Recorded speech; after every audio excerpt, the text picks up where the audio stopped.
कुठं चालली? स्वामींना कुठं जायचं? कुठं जायचं? चला. आम्ही चाललोय स्वामींना सोडायचंय ज्ञानाला, संस्कृतीला. हे बघा आमच्या घरातले स्वामी, छानशी मूर्ती अक्कलकोटवरून आली आहे. ज्ञानदाच्या आजीने पाठवली आहे. संस्कृती बघा कशी तयार झाली आहे जायला स्वामींना. छानशी कॅप घातली आहे, मस्त टी शर्ट आणि हे मस्त पॅन्ट आणि तिचा शूज पण घातलाय तिने. वाव किती छान. अगं जा तुझे बुट घालून पटकन.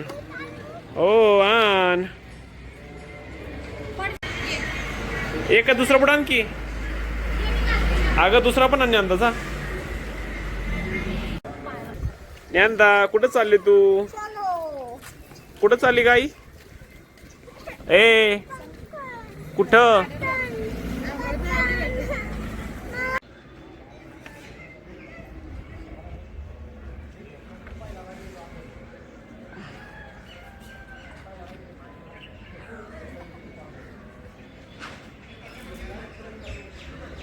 आम्ही आलो आहोत स्वामींच्या पाया पडायला.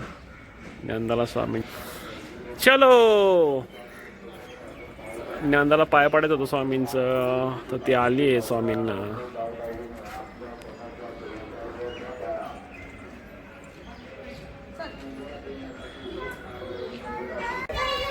इथं सुंदर असा नंदी ठेवलेला आहे.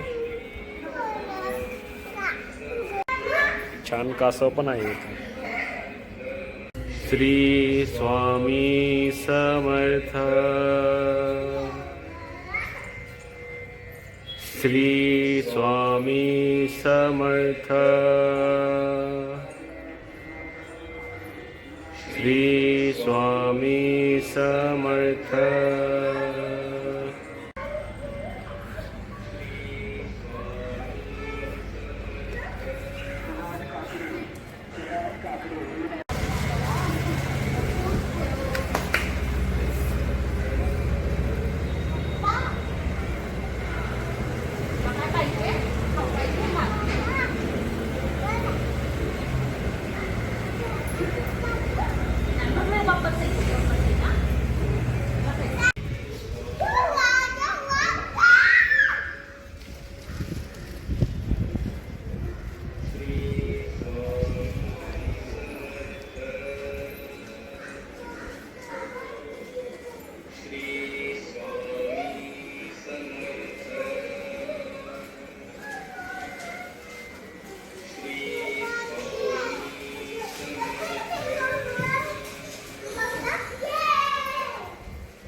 इथं छान असा गणपती पण आहे, सिंदूर कलरचा.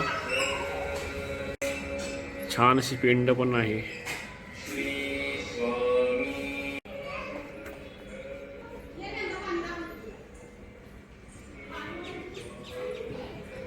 इथे दशक्रिया विधीचं ठिकाण आहे. होळकर तलाव आहे.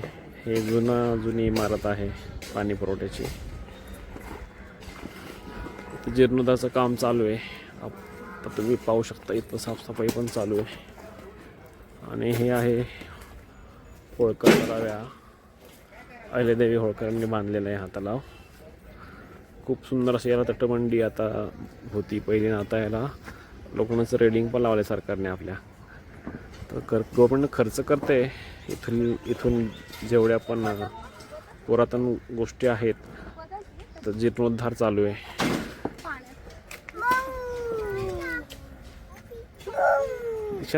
तिच्या मागा सरकतो. ज्ञानदा तिकडे बाळापाशी येतं. इथं बाळापाशी थांब. काय आहे का ज्ञानदा? पीच आहे. ज्ञानदाला सुद्धा पाणी खूप आवडतं पाहायला.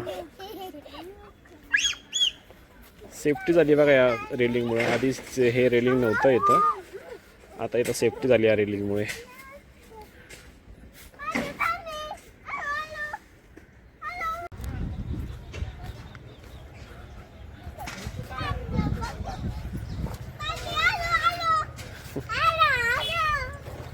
काय ग, काय म्हणता तुम्ही? मस्ती चालली का तुमची?